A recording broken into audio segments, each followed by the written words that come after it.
Chop and Brew's Monster Mash mini-series is brought to you with support from Imperial Yeast and all of our ghosts and ghouls over at Patreon. Join them in keeping the show spooky at patreon.com/chopandbrew. Welcome to Surly Brewing Company. We are here with head brewer Ben Smith. Hey guys. This is installment 1 of the Monster Mash Halloween Brew Review and Pro Brewer Interview Series. That's a mouthful. Monster Mash for short. And when I think of Halloween beers, honestly, living in Minnesota, I think of Darkness. Definitely. Which is not out yet. Not quite yet. But we've also talked about that on Chop and Brew in the past. So what I would want to do anyway is talk about Damien, which when I see this beer hit the shelves, I get extremely excited.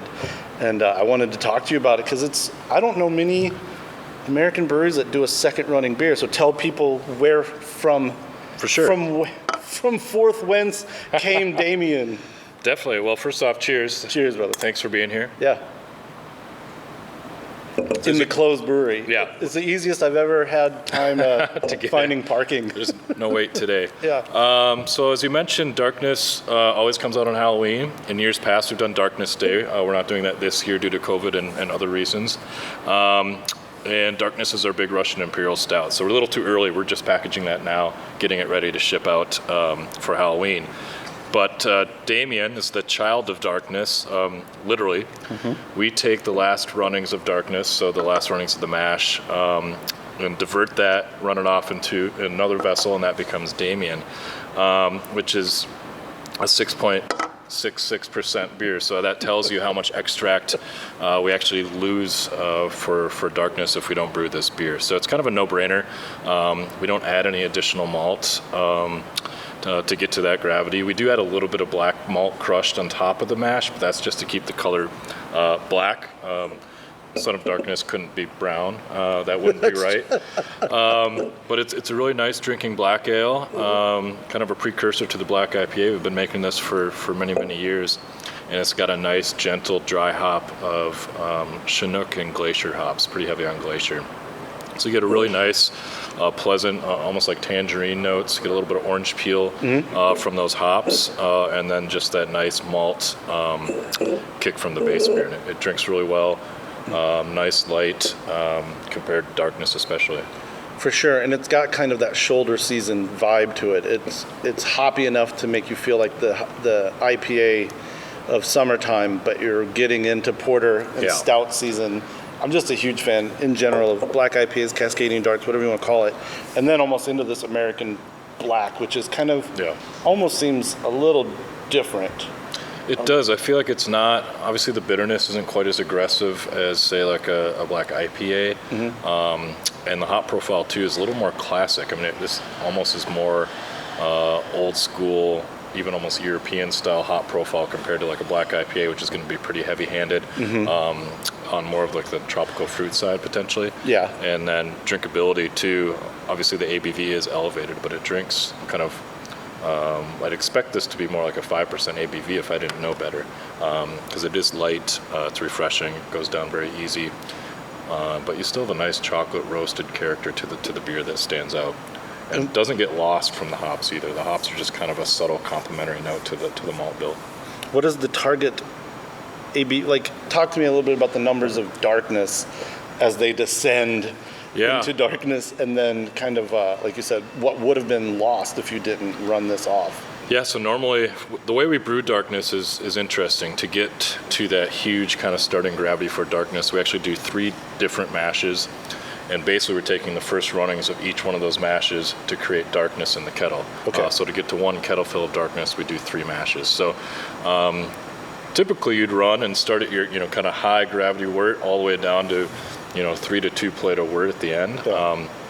Not much sugar content. With this, we're cutting it off and there's still, 12, 13 plate of wort in there. So, if not higher. So we're kind of just taking a little bit and then wasting the rest of it if we didn't brew this beer. So, by diverting that into kind of a holding tank while we boil, Darkness allows us to get basically 2 beers out of 1.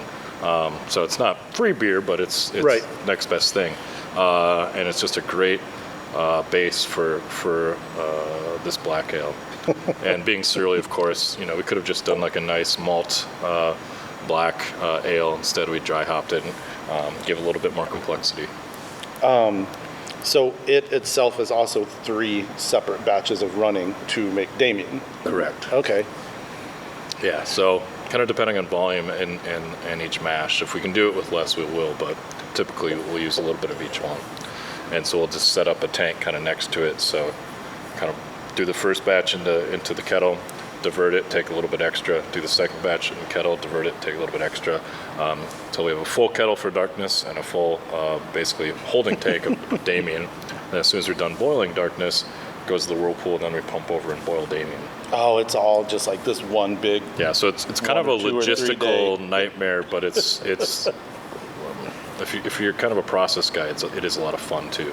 Yeah. We usually have to, make some contraptions. You've got different block and bleeds and a lot of valve kind of farms because you're going back and forth and flipping things. You got an extra pump so you can go back.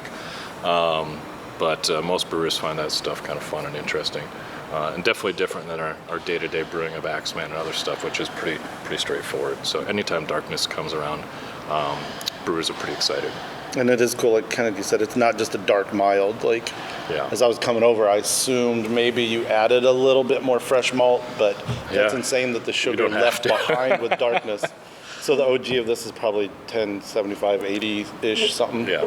Damn. Because it finishes pretty dry, but to get up to that 6.66% alcohol, you got to start pretty high. So, and kind of the fun part about making beers like this is it's always a little bit different. And at the second runnings, you have to be a little bit more aware of things like pH and kind of what your water chemistry is too, so you don't run into a more astringent beer, which we've found in the past. So definitely kind of tweaking things as we go, just to make sure we're getting a nice full flavored non-astringent beer is kind of key too.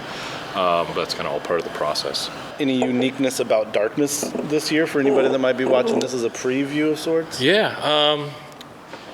We don't really change the recipe much every year. We improve process and try to, increase yields and maximize our efficiency. But other than that, it's going to be the beer everyone loves. I'm a personal big fan of very fresh darkness.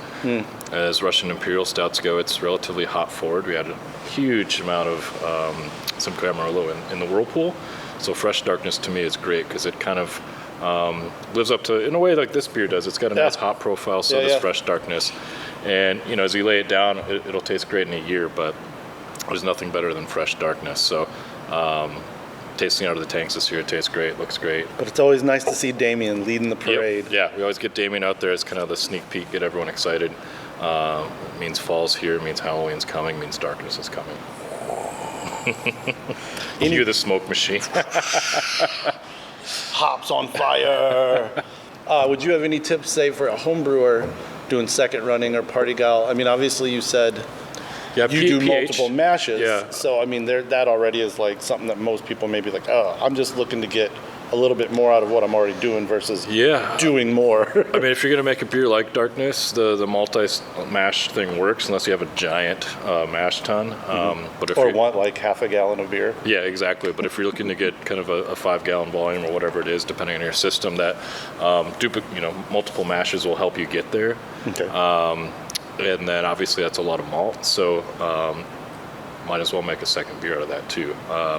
The one thing I would say is just keep an eye on pH, because again, as you get into the later runnings, your pH can jump up pretty high pretty quick, and you can have issues with fermentation and just overall leaching kind of astringency from the grain and other stuff in there too.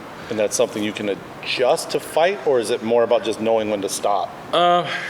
Kind of depends how you want to go about it. I mean, you can definitely add some food grade acids to kind of manage that. You can add some additional like acidulated malt if you want to be more of the German puritanical brewer.